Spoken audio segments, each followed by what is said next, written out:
Valentine's Day is big business. According to the National Retail Federation, in 2025, Americans were projected to spend over $27 billion on Valentine's Day. And on average, those participating in gift sharing spent about $188 each.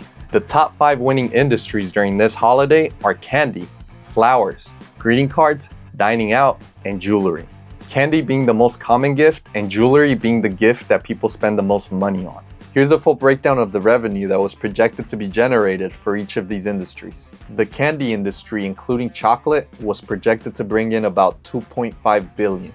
There's many top players in this space, but the crown goes to Necco, the company that created and still produces the famous conversation hearts. These hearts have been the highest selling Valentine's Day candy in previous years. The flower industry was projected to bring in $2.9 billion, and although this gift is short-lived, it has huge demand. There's a few big players in this industry, but during the holidays, they face fierce competition from many small businesses and pop-up shops. Greeting cards were projected to bring in about $1.4 billion. The 2 biggest players are Hallmark and American Greetings, but Hallmark, with its massive retail presence and marketing campaigns, has become synonymous with the holiday. Some even refer to Valentine's Day as a Hallmark holiday. Dining and experiences were projected to bring in $5.4 billion. Restaurants and hotels see a major spike in demand. There's also a rise of other personalized experiences such as spa days and concert tickets. Jewelry, being the highest earning industry, was projected to bring in about $6.5 billion. Turns out that Valentine's Day ranks as the second most popular time for engagement ring sales, just behind Christmas. That leaves about $8.8 billion projected to be spent across other industries, including the growing trend of pet gifts. History doesn't provide a clear origin for Valentine's Day, but according to History.com, its roots can be traced back to the ancient Roman festival of Lupercalia and religious traditions honoring Christians who were persecuted for their faith.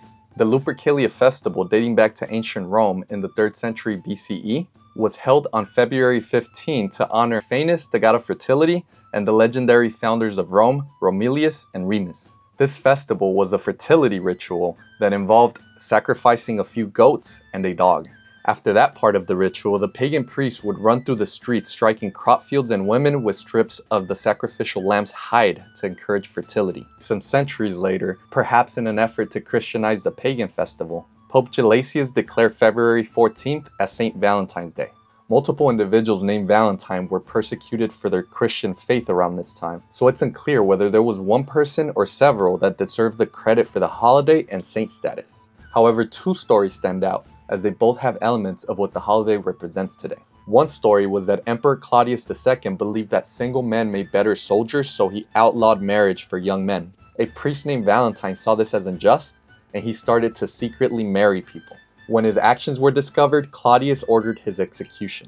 The other story was that another man by the name of Valentine was executed for attempting to help Christians escape the harsh Roman prisons. One legend claims that while in prison, Valentine fell in love with his jailer's daughter, and before his death, he sent her a letter signed "From your Valentine," which closely connects to today's Valentine traditions. As time went on, there were multiple cultural moments and poets, such as Geoffrey Chaucer and William Shakespeare, that helped associate Valentine's Day with romantic expressions.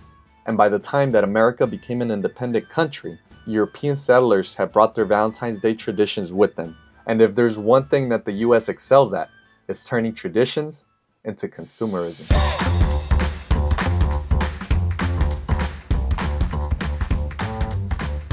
Over the last 10 years, Valentine's Day spending has gone up significantly, from $18.9 billion in 2015 to the $27.5 billion that we're projected to spend in 2025.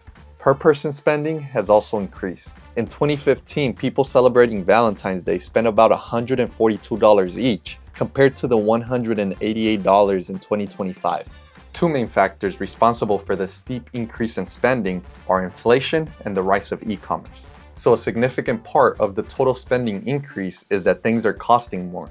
But we are also spending more. The rise of e-commerce and social media have made it easier than ever to find cool, interesting gifts. And there's no shortage of companies and apps that make it easy for you to execute all your impulsive purchases.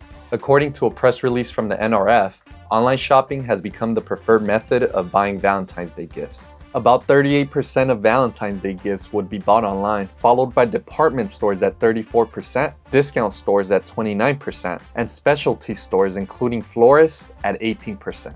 Interestingly, while spending money on Valentine's Day has grown, the amount of people celebrating Valentine's Day has decreased over the last 2 decades. A statistic from the PW Research Center shows that from 1990 to 2019, the percentage of unpartnered US adults ages 25 to 54 rose from 29% to 38%, and married couples declined from 67% to 53%.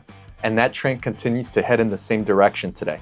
It makes sense that if there's less people in romantic relationships, then there's gonna be less people that are looking forward to celebrate a holiday that celebrates being in love.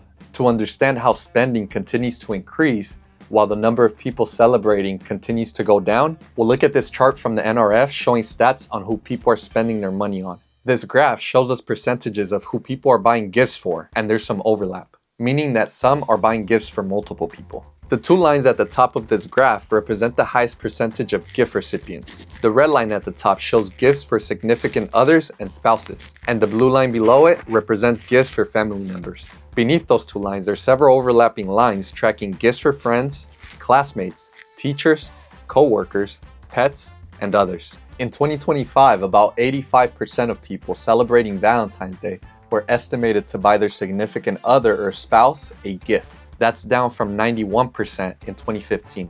Meanwhile, gifts for family members have remained relatively stable. However, most of the other recipient categories have seen a noticeable increase over the last decade.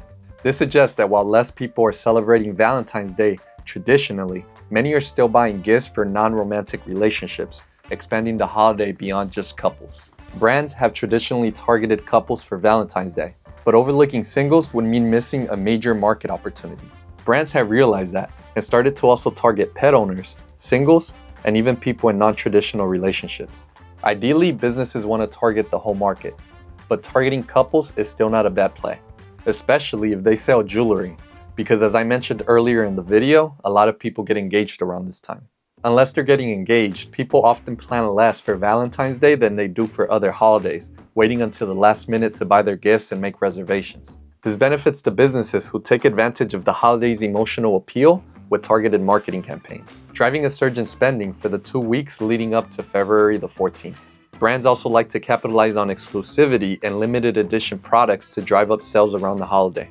A few things to be mindful of when doing your holiday shopping is that scam and counterfeit products are on the rise. Holiday spending also tends to increase credit card debt, and mass consumerism contributes to growing concerns about waste, as many Valentine's Day items are single-use and end up in landfills. On a brighter note, if you love treats, all those holiday-themed candies are going to be on sale just a few days after the holiday. I'll leave you guys with a few statistics that will help you buy a good gift for your Valentine in the future. In a survey from U.gov, where they asked both men and women what they wanted to receive for Valentine's Day, women's top choice was chocolate and candy, while men's top choice was, we'll just say, intimate gestures. About 30% of the women preferred chocolates or candy, while 27% wanted a card, and another 27% wanted flowers. Jewelry was also desired by 17%, and 15% would enjoy a massage or spa. For men, 20% preferred acts of kindness, 16% would like a card, 15% want chocolates or candy, 11% would appreciate wine or liquor, and 9% want electronics. While researching for the video, I came across a lot of stats that said that men spend a lot more than women during Valentine's Day. And looking at the gifts that each group prefers, it makes a lot of sense why men end up with the bigger bill. Anyway, if you made it to the end of the video, please like and subscribe. It would mean the world to me. Have a great rest of your day, and thanks for watching.